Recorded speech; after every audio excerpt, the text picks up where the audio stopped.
Soprano, I don't know her first name. Robin. Robin Soprano from the Space Center, I got a bug on my hand here, said, our goal is how we can tell NASA's story.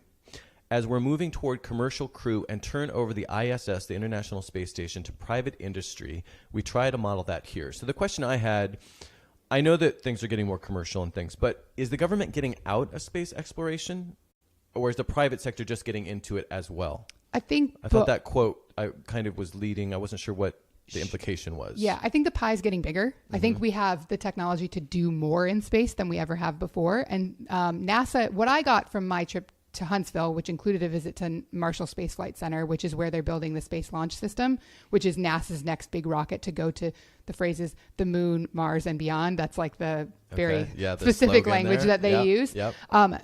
NASA feels at this point that their job is to push the envelope. Okay.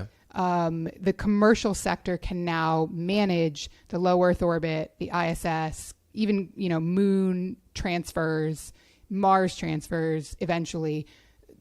NASA sort of wants to recapture, and I think I appreciate this. I think it's a unique proposition for a government organization. They want to recapture that magic that we had when we tried to get to the moon. And who better to do that than really one of the only government organizations in the world that has bipartisan support, global support to push the envelope in that way. Interesting. NASA's bound by certain things. They have taxpayers they're accountable to, and they're very conscientious about the risk to human life. That the commercial sector doesn't have to behave quite the same way. So, sure. But NASA is also, they understand they have a unique role to play, and it isn't necessarily just running supplies up and down and doing science experiments. That could be managed by the private sector very easily. Yep. Okay, cool. Makes sense.